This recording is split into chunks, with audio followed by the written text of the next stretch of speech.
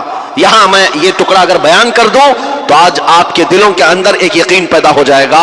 آج کے حالات کے مطابق فرعونیوں کا اس قدر سخت عذاب کیوں تھا؟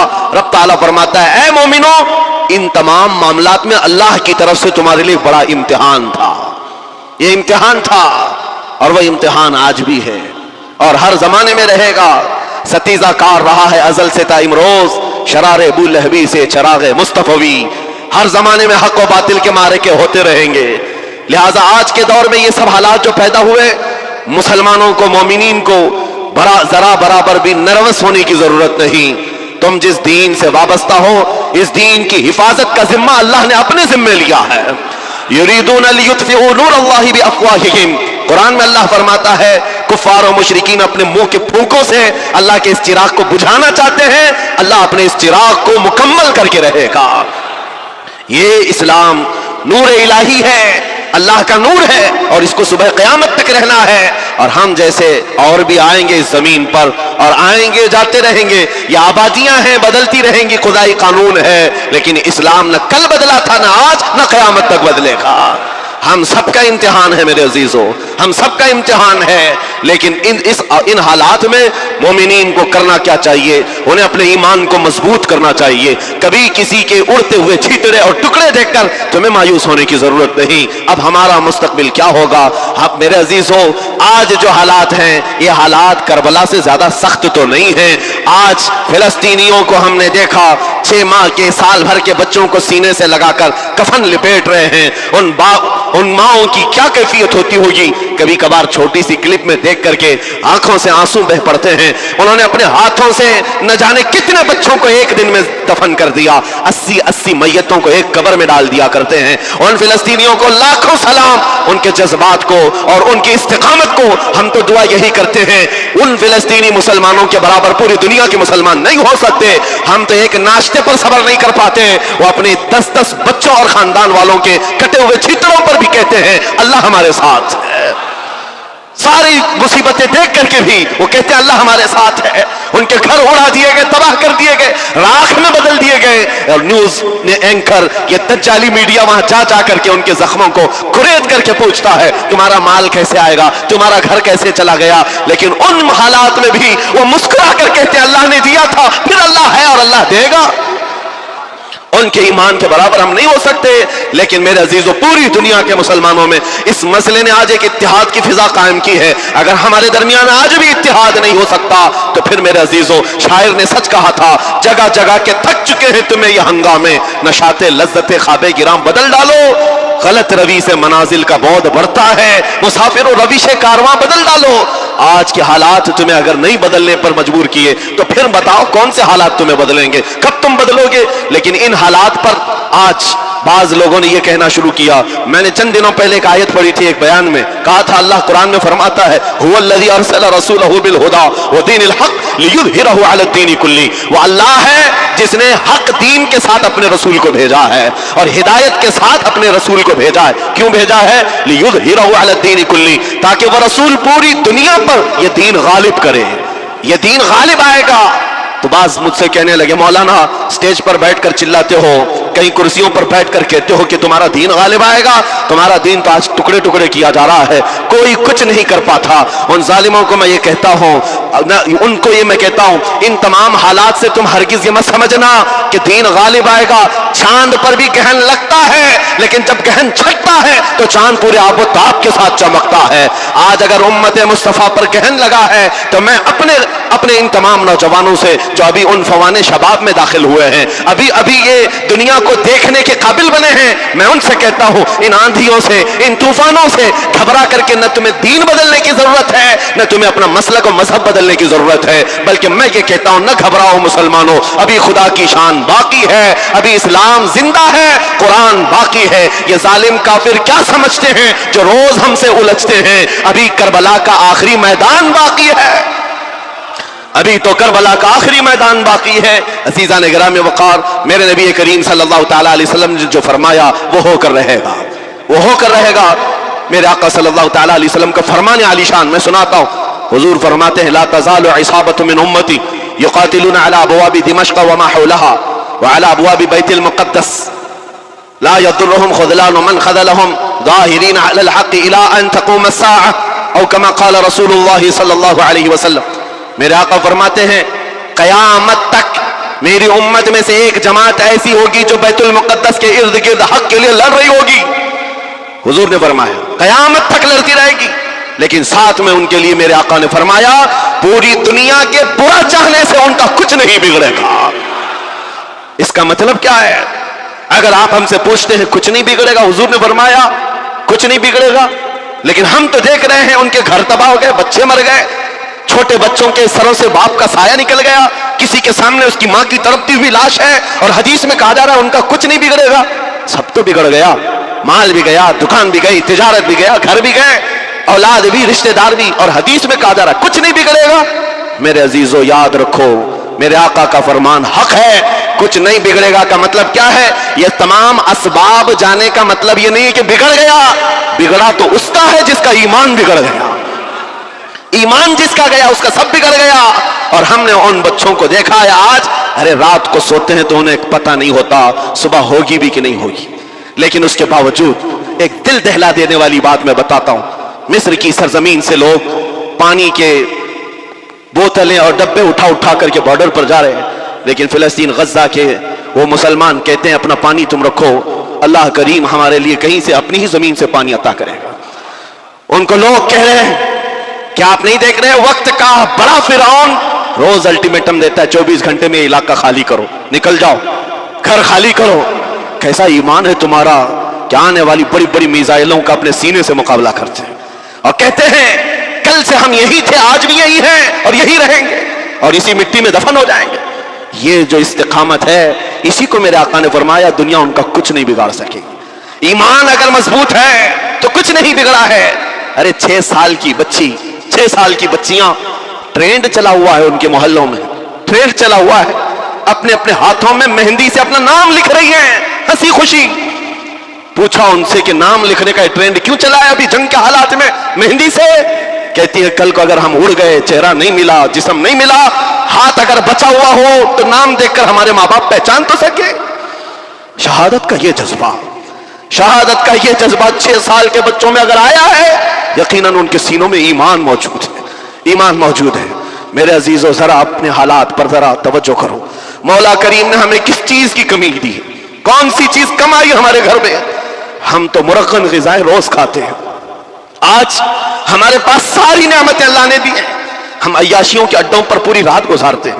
ہمارے شہر آج جس گلی سے گزر جائیں صبح کی اذان تک یہاں گپے لگاتے ہوئے کھڑے رہے. اے میرے عزیزو حالات تو ہمارے ایسے ہیں کہ کھا کھا کر کے چربیاں چڑھ گئیں،